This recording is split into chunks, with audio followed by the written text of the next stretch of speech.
असं कुणाच्या स्वप्नातही वाटलं नसेल की अजितदादा एवढ्या लवकर आपल्यातून जातील. ही महाराष्ट्रासाठी अतिशय दुःखद आणि दुर्दैवी घटना अजितदादांच्या जाण्याने झालेली आहे. खरं म्हणजे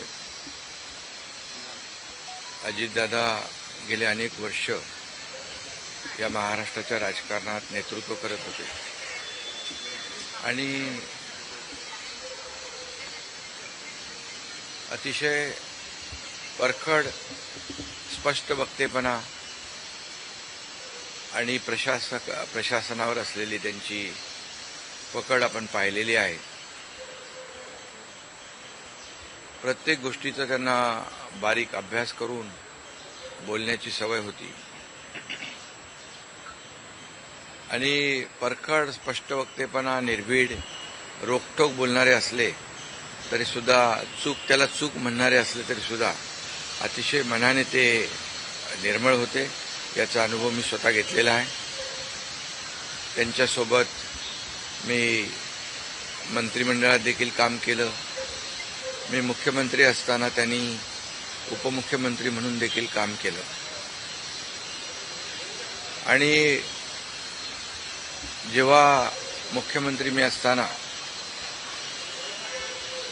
मुख्यमंत्री माझी लाडकी बहीण योजना किंबहुना इतरही योजना जेव्हा आम्ही सुरू केल्या तेव्हा आर्थिक जे काही घडी आहे किंवा आर्थिक तरतूद जी आहे ती अतिशय उत्तमपणे त्यांनी त्यावेळेस केली आणि याचा अनुभव मला आहे. आणि एकदा करायचं ठरवलं की ते अजितदादा करायचे. करतो, बघतो, पाहतो असे शब्द त्यांच्या डिक्शनरीत नव्हते. व्हायचं असेल ते तात्काळ करायचे, नसेल त्याला नाही म्हणायचे. असा स्पष्ट वक्तेपणा या महाराष्ट्राने पाहिलेला आहे. मी असेन तर म्हणजे अतिशय मनाला वेदना देणारी आणि मनाला चटका लावून जाणारी ही अतिशय दुर्दैवी घटना आज महाराष्ट्रात घडली आहे. खरं म्हणजे असं कुणाच्या स्वप्नातही वाटलं नसेल की अजितदादा एवढ्या लवकर आपल्यातून जातील. ही महाराष्ट्रासाठी अतिशय दुःखद आणि दुर्दैवी घटना अजितदादांच्या जाण्याने झालेली आहे. खरं म्हणजे अजितदादा गेले अनेक वर्ष या महाराष्ट्राच्या राजकारणात नेतृत्व करत होते आणि अतिशय परखड स्पष्ट वक्तेपणा आणि प्रशासनावर असलेली त्यांची पकड आपण पाहिलेली आहे. प्रत्येक गोष्टीचा त्यांना बारीक अभ्यास करून बोलण्याची सवय होती आणि परखड स्पष्ट वक्तेपणा, निर्भीड, रोखठोक बोलणारे असले तरी सुद्धा त्याला चूक म्हणणारे असले तरी सुद्धा अतिशय मनाने ते निर्मळ होते. याचा अनुभव मी स्वतः घेतलेला आहे. त्यांच्यासोबत मी मंत्रिमंडळात देखील काम केलं. मी मुख्यमंत्री असताना त्यांनी उपमुख्यमंत्री म्हणून देखील काम केलं आणि जेव्हा मुख्यमंत्री मी असताना मुख्यमंत्री माझी लाडकी बहीण योजना किंबहुना इतरही योजना जेव्हा आम्ही सुरू केल्या तेव्हा आर्थिक जे काही घडी आहे किंवा आर्थिक तरतूद जी आहे ती अतिशय उत्तमपणे त्यांनी त्यावेळेस केली आणि याचा अनुभव मला आहे. आणि एकदा करायचं ठरवलं की ते अजितदादा करायचे. करतो, बघतो, पाहतो असे शब्द त्यांच्या डिक्शनरीत नव्हते. व्हायचं असेल ते तात्काळ करायचे, नसेल त्याला नाही म्हणायचे. असा स्पष्ट वक्तेपणा या महाराष्ट्राने पाहिलेला आहे. मी असेन, मुख्यमंत्री देवेंद्रजी असतील, अजितदादा असतील, आम्ही टीम म्हणून काम केलं, टीम म्हणून काम करतो. आमच्या वेळाही कामाच्या वेगवेगळ्या, आम्ही पहाटे उशिरापर्यंत काम करतो. अजितदादा पहाटे लवकर काम सुरू करतात, देवेंद्रजी दिवसभर काम करतात. आणि अजितदादांनी 6-6 वाजता देखील अपॉइंटमेंट दिलेल्या अधिकाऱ्यांनी आणि लोकप्रतिनिधींनी पाहिलेल्या आहेत. अतिशय वेळेचं महत्त्व आणि वेळेचं भान ठेवणारा नेता हरपलेला आहे. खरं म्हणजे काल परवाच आमची एका कार्यक्रमामध्ये भेट झाली. सरन्यायाधीश आपले भारताचे मुंबईत आले होते आणि ते येण्यापूर्वी आम्ही तिथंच एका चेंबरमध्ये बसलो होतो आणि त्यावेळेस झालेल्या चर्चा, गप्पा गोष्टी, आजही सकाळी जेव्हा मला त्यांची ही घटना कळली तेव्हा तेच समोर त्याच आठवणी काल परवाच्या येऊ लागल्या. खरं म्हणजे माझ्यापेक्षा ते राजकारणात देखील अनुभवी नेते, गेल्या अनेक वर्षापासूनचा त्यांचा अनुभव, वयाने देखील माझ्यापेक्षा ते मोठे होते माझ्या आणि अनुभवाने देखील. आणि म्हणून त्यांना राज्यातल्या अनेक विषयांचा गाढा अभ्यास होता. अनेक विभाग त्यांनी हाताळले होते, याचा राज्याला फायदा होत होता.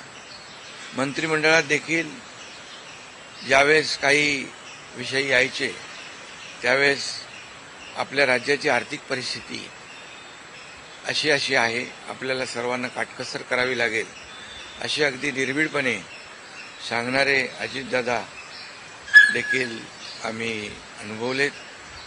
शिस्तीचा नेता म्हणूनही आम्ही अनुभवलेला आहे. आणि त्यामुळे त्यांच्या जाण्याने फक्त पवार कुटुंबियांचंच नाही तर संपूर्ण महाराष्ट्राचं न भरून येणारं नुकसान झालेलं आहे. आणि माझ्यापेक्षा वयाने मोठे असल्यामुळे एक जी काय आमची गेल्या अनेक वर्षापासूनची जवळीक निर्माण झाली होती, त्यामुळे राजकारणातले आम्ही तिघजण एक टीम म्हणून काम करत असलो तरीसुद्धा एक मोठा भाऊ हरपल्याची, गेल्याची भावना देखील, दुःख देखील माझ्या मनामध्ये आहे. आणि मी त्यांना भावपूर्ण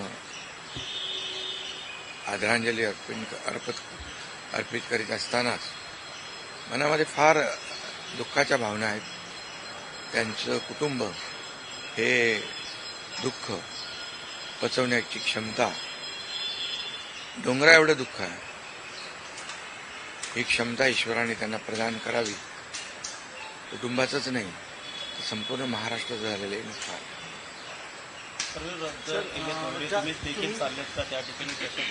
हा, मी आणि मुख्यमंत्री देखील आम्ही जातो आहे. आमचे सहकारी आमच्यातून गेलेत, त्याचं दुःख आहे. ज्या सभा होत्या त्याही आज आम्ही रद्द केलेल्या आहे. सर, एक विचार असं वाटतो की तुम्ही याला उल्लेख केला की 2 दिवसांपूर्वी त्यांच्या जवळपास 1-1.5 तास तुम्ही बसलेले होतात, दोघंच खूप गप्पा झाल्या त्या चेंबरमध्ये. असं काही एक त्यांच्या किंवा मंत्रिमंडळात देखील असताना अशी काही त्यांची इच्छा, एखादी योजना किंवा एखादं त्यांना करायचं होतं ते तुमच्याशी त्यांनी शेअर केली, आपण हे करूया मिळून महाराष्ट्रासाठी, असं काही? नाही, आम्ही आतापर्यंत एकत्र जेव्हा तेही उपमुख्यमंत्री होते तेव्हा मी मंत्रिमंडळात होतो. मी मुख्यमंत्री असतानाही उपमुख्यमंत्री होते. आता देवेंद्रजी मुख्यमंत्री आहेत. आम्ही जे काही निर्णय आम्ही घ्यायचो ते निर्णय मिळूनच घ्यायचो. आणि मग एकदा एखादी सूचना आली की मग त्याला तिघांनी बळ देऊन ते पूर्ण करायचं. अजितदादा देखील एकदा कधी असंही म्हणायचे की आपली आर्थिक, आता आपली जी काही अर्थव्यवस्था महाराष्ट्राची आहे, काही नवीन योजना केल्यामुळे आपल्याला काटकसर करावी लागेल, पण जेव्हा काही निर्णय आपल्याला घ्यावेच लागतील त्यावेळेस मात्र ते मागे हटत नव्हते. आणि याचा अनुभव देखील आम्ही घेतलेला आहे. साहेब, न भरून निघणारी पोकळी सातारा असेल, पश्चिम महाराष्ट्र या ठिकाणी देखील कशा प्रकारची तुम्ही पोकळी भरून काढणार आहे? नाही, यामध्ये साताराच नाही आहे, तर त्यांचं जे असलेलं जे काही अनुभव आहे हा महाराष्ट्रासाठी होता. त्यांनी प्रतिनिधित्व केल्यामुळे मला वाटतं फार मोठं नुकसान झालेलं आहे, न भरून येणार. शेवटचा प्रश्न, जे काय जसा हा जो विमान अपघात झाला ज्या प्रकारे, काय वाटतं याची चौकशी व्हायला हवी आणि येणाऱ्या काळामध्ये असे अपघात होऊ नयेत, त्यामुळे बिलकुल याची शेवटी आमच्या सहकार्याचा जीव याच्यामध्ये गेला आहे. 6 लोक मृत्युमुखी पडलेले आहेत. त्यामुळे या विमान अपघाताची चौकशी नक्कीच व्हायला पाहिजे, नक्कीच होईल. कारण यापुढे देखील अशा प्रकारचा अपघात होता कामा नये, यासाठी हे गरजेचं आहे आणि त्यासाठी त्याची चौकशी देखील होईल. थोडक्यात हिंदी में सर क्या कहोगे? अजित पवार जी का निधन हो गया. बहुत ही आज महाराष्ट्र के लिए एक काला दिन कहूँ, एक दुर्भाग्यपूर्ण घटना कहूँ, एक दुखद घटना कहूँ, ऐसी घटना जो हर एक के एक दिल को दुखाने वाली घटना आज महाराष्ट्र में घटी है. हमारे सहयोगी अजीत दादा पवार जी का प्लेन एक्सीडेंट में दुर्दैवी मृत्यु हुई है. ये हमारे लिए बहुत ही बेहद दुखद है और महाराष्ट्र के लिए भी दुखद है. उनके परिवार के लिए तो बहुत ही दुखद है. और अजीत दादा एक स्पष्ट वक्ता के रूप में जाने जाते थे, एक रोक टोक बोलने वाले.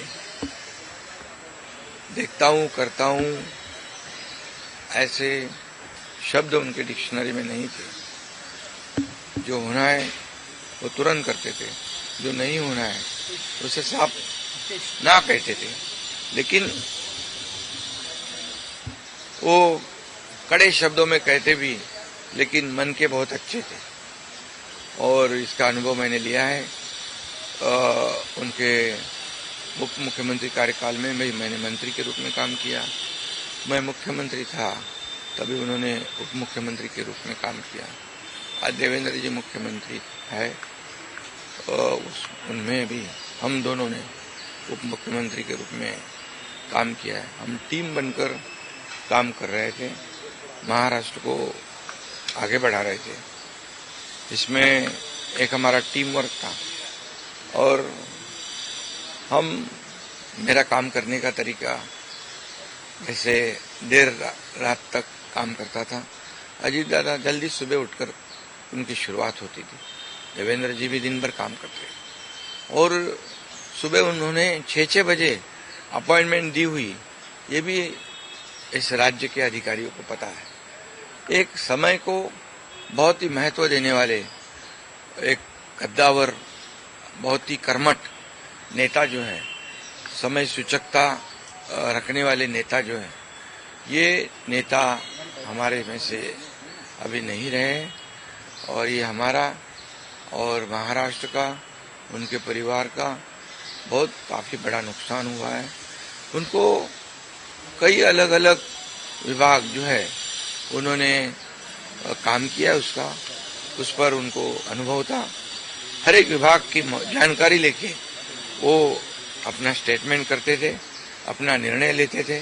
मैं मुख्यमंत्री था तब लाडली बहन योजना या कई योजनाएं हमने तीनों ने मिलकर टीम बनकर शुरू कर दी. उसमें भी अजीत दादा ने बहुत ही योगदान दिया हुआ है. और जैसे अर्थव्यवस्था जो है हमारी महाराष्ट्र की, वो उसके बारे में भी कभी कभी बहुत ही रोक टोक मंत्रिमंडल में उन्होंने बताया भी कि हमारी परिस्थिति ऐसी है, हमें कुछ यहाँ इसमें जोड़ तोड़ करनी पड़ेगी. लेकिन जब जो चीज करनी ही है, जो समाज के लिए आवश्यक है, उसमें कभी भी उन्होंने हाथ पीछे नहीं खींचा. अर्थमंत्री होने के नाते उन्होंने काफी योगदान दिया है. मेरे से वो राजनीति में भी अनुभवी थे और उम्र से भी मेरे बड़े थे. एक टीम हमारी थी, एक टीम का एक हिस्सा अभी नहीं रहा है और एक बड़ा भाई हमारे में से गया है, ऐसी भी हमारी भावना है। इसलिए मैं उनको बहुत दुख भरी श्रद्धांजलि अर्पित करता हूं।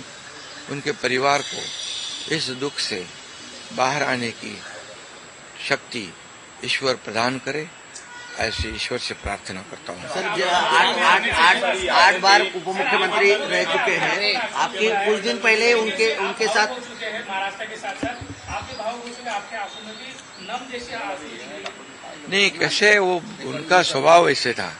वैसे बाहर से सबको लगता था बहुत ही कड़क है और रुष्ट है, लेकिन दिल से बहुत काफी वो नम्र थे और निर्मल थे। ये मैंने कई बार देखा है, अनुभव भी किया है। इसलिए ये एक महाराष्ट्र का एक बहुत बड़ा नुकसान उनके जाने से जो भर नहीं आ पाएगा, ये वो है। आठ बार मुख्यमंत्री पूरे इस तरह के हादसे हाँ, बिल्कुल। इसकी जो दुर्घटना हुई है, इसकी जांच जरूर होगी, क्योंकि ऐसी दुर्घटना पुनरावृत्ति ना हो, दोबारा ना हो, इसलिए जरूर इसकी जांच होनी चाहिए और होगी। आठ बार उप मुख्यमंत्री, बहुत सारी यादें थी आपके मंत्रिमंडल में भी, उप मुख्यमंत्री थे, आज भी जो है। मैंने कहा ना कि जब मैं मुख्यमंत्री था तब उन्होंने जो हमने फैसले लिए, निर्णय लिए समाज हित के लिए, तब अजीत दादा अर्थ मंत्री थे, तो उनका भी काफी योगदान उसमें रहा है, ये कोई नहीं भूल सकता है। आठ बार उप मुख्यमंत्री रह चुके हैं। कुछ दिन पहले आपकी उनसे मुलाकात हुई थी, क्या बातचीत हुई थी? 1.5 घंटा आपसे। अभी हमारे सुप्रीम कोर्ट के चीफ जस्टिस यहाँ आए थे मुंबई में, अभी हम बैठे थे उनके आने से पहले। अभी काफी हंसी मजाक हो रही थी, चर्चा हो रही थी, वही बातें आज सामने आ रही है। 2 दिन पहले हम साथ में बैठे थे और आज अजीत दादा नहीं रहे, ये दुख की बात है।